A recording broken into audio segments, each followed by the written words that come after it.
يعني زمان يا جدعان لما كان ما كان يقول لك الصحابي الفلاني عمل والصحابي الفلاني سوى، احنا كنا بنفكر في الموضوع ازاي؟ احنا ما كناش بنفكر في الموضوع اصلا. مش يا باشا الصحابي الفلاني عمل، طيب رضي الله عنه يعني جزاه الله خير، ما هو الكلام مش موجه ليا.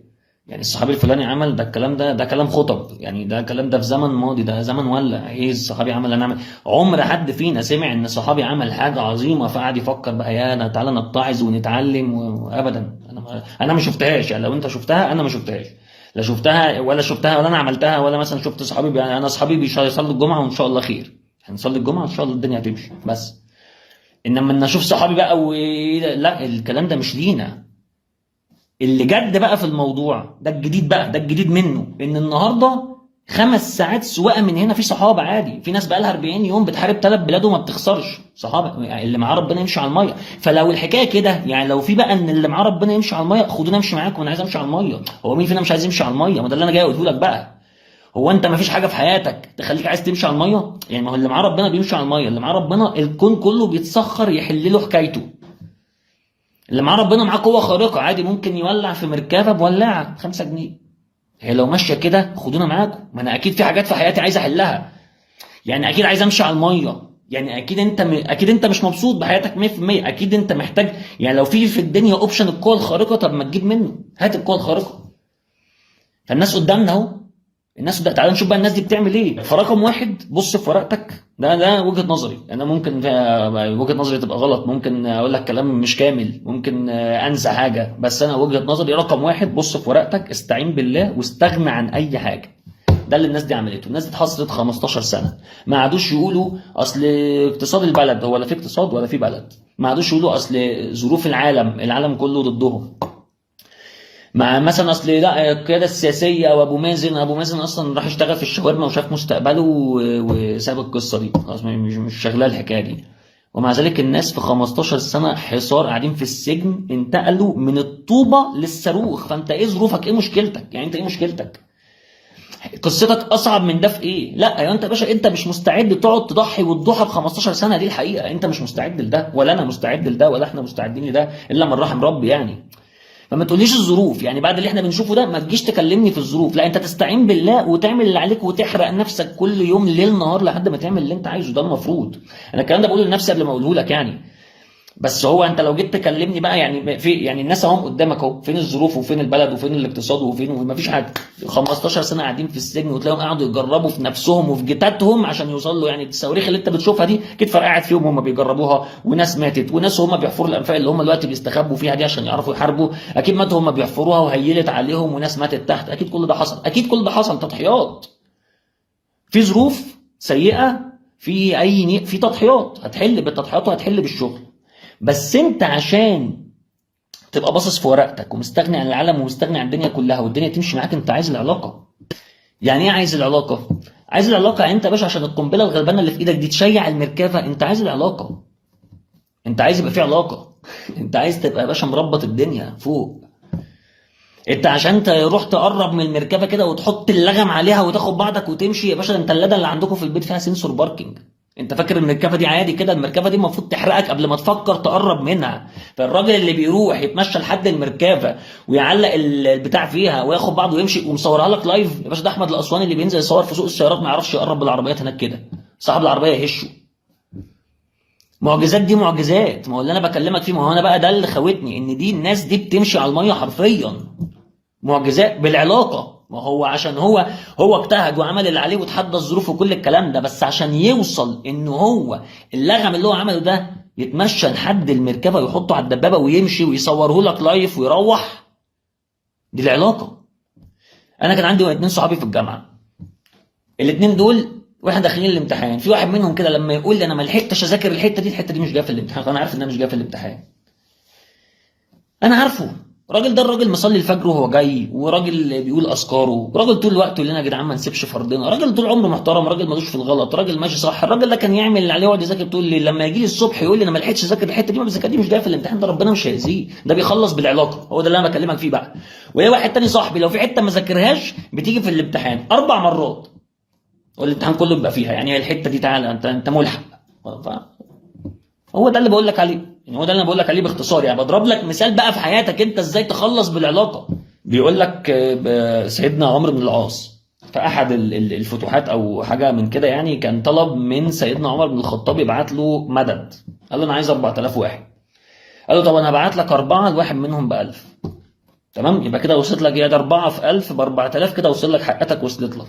شوف شغلك بقى بجد والله. وبعت له 4 تنفار، يعني بعت له 4 من الصحابه بعتهم له، قال له الواحد بقى، يعني ايه بقى الواحد ب 1000؟ الواحد جنبه 3 اصفار؟ لا، هو الواحد جنبه ربنا. هو ده اللي بيخلص بالعلاقه. هم دول بقى، ما هي دي الاشكال اللي انت شايفها هناك. اللي ما هو انا ما اعرفش ده حصل ولا لا يعني، بس اسمع ان العساكر اليهود كانوا بيطلعوا يقول لك احنا بنحارب اشباح. وده ايه؟ انت تفتكر ده ايه؟ ما هم دول ال4 صحابه اللي راحوا، الواحد ب 1000.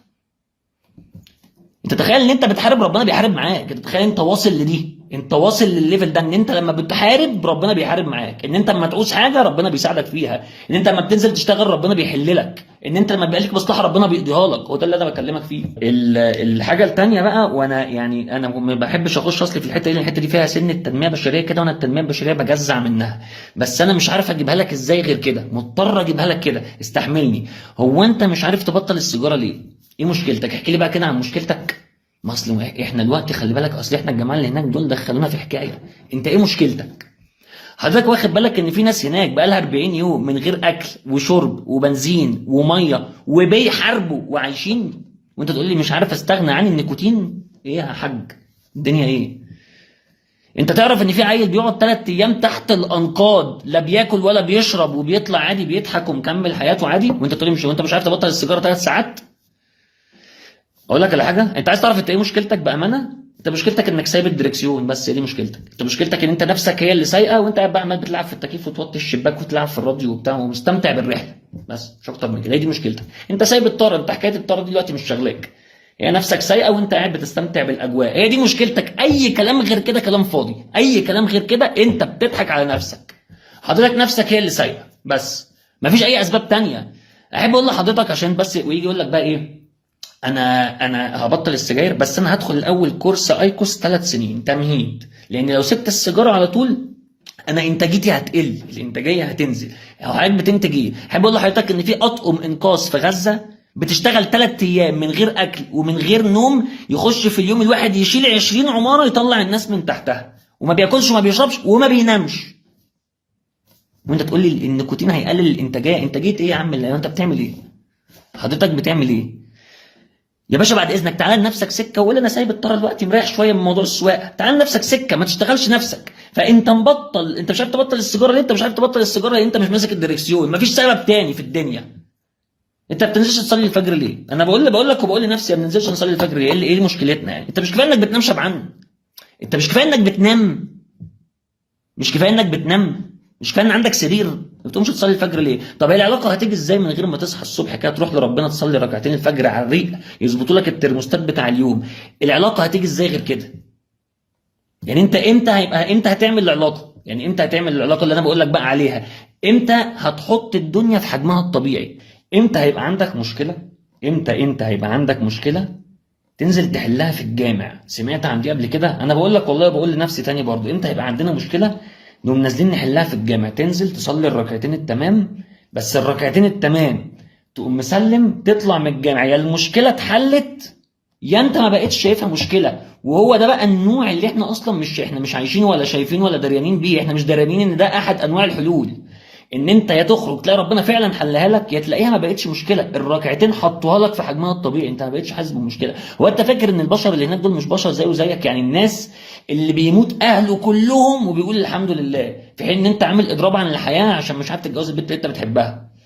يعني انا مش بتفه منك، انا بتفه منك وبتفه من البنت اللي انت بتحبها. يعني هل حضرتك تدري ان في دكتور شغال في مستشفته بيصحى الصبح يلاقي مراته اللي هو بيحبها وعياله اللي هم بيحبوهم، هي مش البنت اللي هو بيحبها بقى، ده اتجوزها خلاص وخلف منها وبقى مراته اللي بيحبها وعياله اللي بيحبوهم وابوه وامه اللي بيحبوهم وعيلته كلها اللي بيحبوهم، كلهم ماتوا وواقف في المستشفى يا باشا سندال بيحل؟ ده ازاي؟ هو مش انسان زيه وزيك؟ هو انسان زيه وزيك. عارف الفرق ايه؟ الفرق ان الحياه عنده في حجم غير حجم الحياة عندي وعندك. هو ده الفرق اللي بيننا وبينه، هو ده الفرق اللي بيننا وبينهم.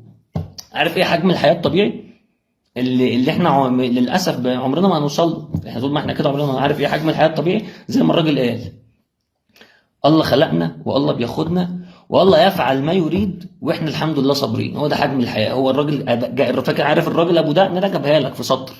هو ده حجم الحياه عندهم، ما بتزيدش عن كده. فملخص الكلام اللي انا بكلمك فيه ان احنا يا جدعان من الاخر التخين فينا، التخين شيخ المشايخ اللي احنا كلنا يعني بنقول له يا مولانا، ما يجيش حاجه في ايمان الناس دي. وهي دي المشكله. احنا محتاجين نشتغل على نفسنا، محتاجين نعمل بقى العلاقه، محتاجين نعرف نهد جبل بالعلاقه. محتاج تعرف ان انت الدنيا ما توجعكش، الخسائر بتاعت الدنيا ما توقعكش برضو بالعلاقه. ده اللي احنا محتاجينه. ما تجيش تقول لي احنا اصل حمو الصنص ما بيركعهاش وفتح بلاي ستيشن وربنا كرمه. ما بلاش تفاهه. انا بكلمك انت النهارده، انت احنا ايه؟ ال 250 عربي ايه؟ احنا يا باشا احنا في ديل المقطوره.